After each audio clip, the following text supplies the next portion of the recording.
विनीत एक छोटे से गांव सोनापुर का रहने वाला था, जहां मिट्टी की खुशबू थी मगर घर की दीवारें जर्जर थीं। उसका जन्म एक गरीब किसान परिवार में हुआ। उसके पिता हरिनारायण दिन रात खेतों में मेहनत करते, फिर भी 2 वक्त की रोटी जुटा पाना मुश्किल था। मां घर संभालती और छोटी बहनें कभी अपने खिलौनों की जिद नहीं करती थी, क्योंकि उन्हें पता था घर में पहले से ही बहुत जरूरतें थी।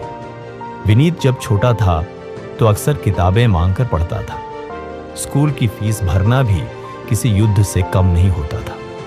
पुराने कपड़े पहनकर भी वह स्कूल जाता, क्योंकि उसके भीतर एक जिद थी कुछ कर दिखाने की। उसे नहीं पता था आईएएस क्या होता है, लेकिन एक बार गांव में जब एक अफसर बड़ी जीप से आया और सब लोग उसे सलाम कर रहे थे, तब विनीत ने पिता से पूछा, बाबा ये कौन है? पिता ने कहा, बेटा ये आईएएस अफसर है जो देश चलाते हैं, कानून बनाते हैं, बहुत बड़े आदमी हैं।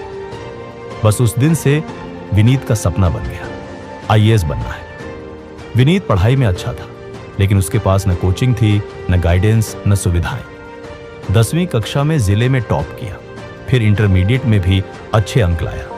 गांव के लोग अब उसकी चर्चा करने लगे, लेकिन आगे की राह आसान नहीं थी। यूपीएससी की तैयारी के लिए उसे शहर जाना पड़ा। पैसे कहां से आते? पिता ने अपनी भैंस बेच दी, मां ने अपने गहने गिरवी रखे और बहनों ने नई चूड़ियों की जगह भाई का सपना चुना। शहर में विनीत ने एक छोटा सा कमरा किराए पर लिया। दिन में पढ़ाई करता, रात को चाय की दुकान पर काम करता। कई बार पेट खाली रहता, लेकिन हौसला कभी खाली नहीं हुआ। किताबों से दोस्ती हो गई थी और सपनों से नाता दिन ब दिन गहराता जा रहा था। पहले प्रयास में वह असफल हो गया, प्रीलिम्स भी पास नहीं कर सका। हिम्मत टूटने लगी थी। मां को फोन पर बोला, मां शायद मुझसे नहीं होगा। मां ने जवाब दिया, बेटा तू अगर हार मान लेगा तो हम सबका त्याग बेकार हो जाएगा। कोशिश कर, तू कर सकता है।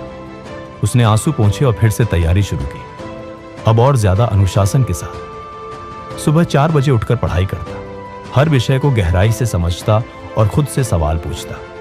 वह जानता था इस बार कोई बहाना नहीं होगा, या तो पास होगा या फिर खुद को कभी माफ नहीं कर पाएगा। दूसरे प्रयास में उसने प्रीलिम्स क्लियर किया, फिर मेंस और अंत में इंटरव्यू तक पहुंचा। जब इंटरव्यू में उससे पूछा गया, तुमने इतने संघर्षों के बावजूद हार क्यों नहीं मानी? विनीत ने कहा, क्योंकि मेरी मां भूखे पेट सो सकती है, लेकिन मेरे लिए सपने नहीं तोड़ सकती। मेरे पिता धूप में खेत जोत सकते हैं, लेकिन मेरे लिए उम्मीदें नहीं छोड़ सकते।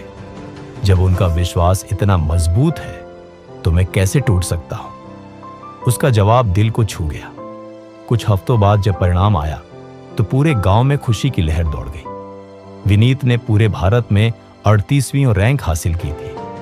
अब वह आईएएस अधिकारी बन चुका था। वह पहली बार जीप में बैठकर अपने गांव लौटा, वही गांव जहां कभी उसे लोग गरीब किसान का बेटा कहकर ताने मारते थे। आज उसी गांव में लोग उसके स्वागत के लिए पंक्तिबद्ध खड़े थे। ढोल बज रहे थे, मिठाइयां बांटी जा रही थी। मां ने उसे गले लगाया और कहा, मेरा बेटा अब अफसर बन गया। विनीत की आंखों में आंसू थे, लेकिन ये आंसू जीत के थे। उसने सबके सामने कहा, यह सफलता मेरी नहीं, मेरे माता पिता और इस गांव की है, जिन्होंने मेरे सपनों को जिंदा रखा। विनीत की कहानी यह साबित करती है कि गरीबी एक रुकावट नहीं, एक चुनौती है। अगर इरादे मजबूत हों और सपनों पर भरोसा हो तो कोई भी लक्ष्य असंभव नहीं, चाहे संसाधन कम हो। लेकिन अगर संघर्ष और समर्पण हो तो एक किसान का बेटा भी देश का प्रशासनिक अधिकारी बन सकता है।